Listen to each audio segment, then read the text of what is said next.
హి ఓం నమ శివాయ్. ఓం నమ శివాయ్. ఓం శ్రీ భద్రకాళీ సమేత వీరభద్రస్వామిని నమో నమః. మాతృ పితృభ్యో నమః. ఆచార్య అతిథిభ్యో నమః. శ్రీమాత లలితా త్రిపుర సుందరయే నమో నమః.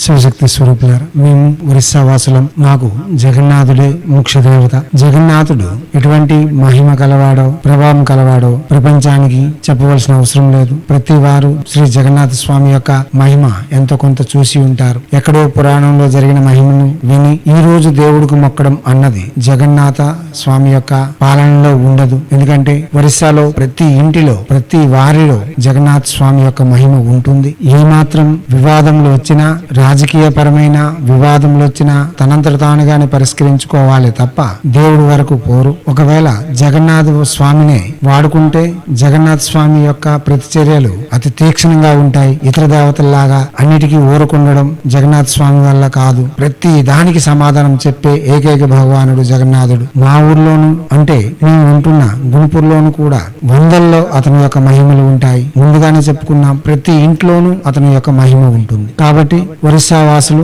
జగన్నాథ స్వామిని అతి ఎక్కువగా విశ్వసిస్తారు, భయపడతారు కూడా. ఎందుకంటే అతను అంత తీక్షణమైన చర్యలు తీసుకుంటూ ఉంటాడు. ఎటువంటి క్షమ అనేదే లేని భగవంతుడు శ్రీ జగన్నాథుడు. తప్పు చేస్తే శిక్ష అనుభవించవలసిందే అనేలా ఉంటాడు. తన యొక్క భక్తులకు సరైన మార్గంలో పెట్టి సరైన నడవడిక నేర్పుతూ ఉన్నతంగా జీవించినప్పుడు కూడా ఎటువంటి అహంకారము, ఆర్భాటము లేకుండా, ఇటువంటి ఇబ్బందులకు కూడా గురి కాకుండా అతి చాకచక్యముతో జాగ్రత్తగా జీవనమును గడిపే విధానములను నేర్పించి మరి భక్తులను కాపాడుకునే ఏకైక భగవానుడు శ్రీ జగన్నాథుడు. ఆ జగన్నాథుని యొక్క మహిమలలో చాలా విశేషంగా ఉంటాయి. కాగా ఒక వ్యక్తి, ఒక బ్రహ్మచారి భోజనం చేసేటప్పుడు ఒకే కంచంలో భోజనం చేయాలి. దానిలోనే కూరలు, చారలు అన్ని వేసుకుంటూ తిని ఆ కంచమును కడిగి ఆ నీళ్లు కూడా అతనే తాగేయాలి. ఎందుకంటే అతని ఎంగిలి ఎవ్వరు కూడా తినడానికి లేదు. అతని యొక్క ఎంగిలి ఎవ్వరికి ఇవ్వడానికి వీలుండదు. అదే గృహస్థుడు కనీసం 2 కూరలు, ఒక పప్పు, ఒక ఊరగాయ లాంటిది, ఒక ఏపుడు అనగా అప్పడం గాని ఇటువంటివి 6 పల్లెములతో కూర్చొని లేవాలి. గృహస్థుడు భోజనం కూర్చుంటే అక్కడ అన్నంతో కలిపి 6 గిన్నెలు వాడాలి. అదే ఒక రాజు భోజనానికి కూర్చుంటే 16 గిన్నెలు వాడాలి. అంటే 16 రకాలైన వంటలు వండి పెట్టాలి. ఏదో ఆకలేస్తుంది కదా అని ఒక వంటకం తినేస్తే అతను రాజు కాజాలడు. అదే ప్రకారంగా చక్రవర్తి భోజనం కూర్చుండేటప్పుడు 32 వంటకాలు చేసి 32 పల్లెములలో అతనికి వడ్డించాలి. ఎందుకంటే అది చక్రవర్తి యొక్క హుందాతనం. చక్రవర్తులకే చక్రవర్తి శ్రీ వెంకటేశ్వరుడు కాబట్టి అతనికి 52 వంటకాలు చేసి భోజనాలు పెట్టడం, ప్రసాదం నివేదన చేయడం మనం చూస్తున్నాం. వెంకటేశ్వరునికి సైతం పరిపాలించే చక్రవర్తి శ్రీ జగన్నాథుడు కాబట్టి, జగన్నాథుడి కంటే మహిమాన్వితమైన భగవానుడు, పాలకుడు ఈ పృథ్వీపై లేడు కాబట్టి జగన్నాథ స్వామికి చతుషష్ఠి భోగాని అనగా 64 భోగములతో వడ్డిస్తారు. అంటే ప్రసాదం నివేదన చేసేటప్పుడు 64 భోగములు పెడతారు. దానిలో భాగంగా ఒరిస్సా వాసులు ప్రతి దానిలోనూ జగన్నాథుడు ఉన్నాడు అనే నానుడికి ఎక్కువగా విశ్వసిస్తారు. ప్రతి విషయంలోనూ జగన్నాథుని చూస్తారు. దానిలో భాగంగా జగన్నాథుని 26 వేషములు వేసి అలంకరించుకొని ఆ వేషములను చూసి మురిచిపోతూ ఉంటారు. పిల్లవాడు పుడితే చాలు సంవత్సరంలో ఒక రోజైనా సరే జగన్నాథుని యొక్క వేషము లేక కృష్ణుని యొక్క వేషము వేసి తల్లిదండ్రులు మురిచిపోవడం మనం చూస్తూ ఉన్నాం. అది మీరు కూడా చూశారు. నా 2 కొడుకులకి కృష్ణుడు, రాముడు, బలరామ కృష్ణుడు వేషములు వేసి, రామలక్ష్మణుల యొక్క వేషములు వేసి ఫోటోలు, వీడియోలు మన యూట్యూబ్ ఛానల్లో పెట్టి ఉన్నాం. ఇది మా ఒరిస్సా యొక్క సాంప్రదాయం. దానిని అనుసరించి జగన్నాథుడు 26 వేషములలో మనకు దర్శనమిస్తాడు. పర్వదినమును అనుసరించి అనగా మకర సంక్రాంతి రోజు ఒక వేషము, ఇతర రోజులలో ఒక్కొక్క పర్వదినములకు అనుసరించి ఒక్కొక్క వేషముతో దర్శనం ఇవ్వడం అనగా అలంకారయుతమైన రూపముతో దర్శనం ఇవ్వడం ఇక్కడ వేషము అంటారు. ఒరిస్సా భాష చాలా చిన్నది కాబట్టి వేషము అంటారు. దానిని 24 వేషధారి శ్రీ జగన్నాథ అంటే 26 వేషములతో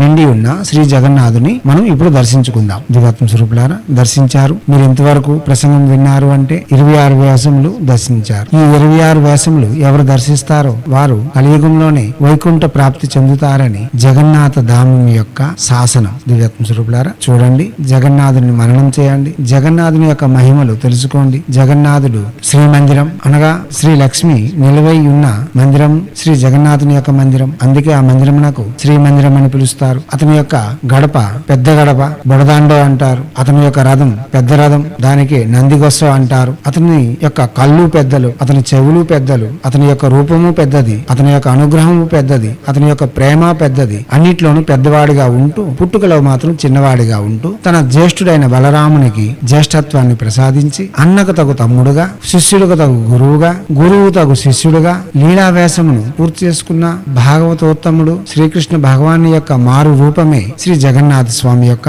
రూపం. అతను సాక్షాత్ కాళి యొక్క రూపముగా మనం భావన చేస్తాం. ఆ రూపం నిజం కూడా. ఎందుకంటే బలరాముడు మాతంగి అని, సుభద్ర త్రిపుర సుందరి అని, శ్రీ జగన్నాథుడే కాళీమాత యొక్క అవతారంగా మనం భావన చేస్తాం. త్రిశక్తుల యందు మనం చాముండేశ్వరి యొక్క నవార్ణవ మంత్రంలో 3 వేదములు చెబుతున్నాం.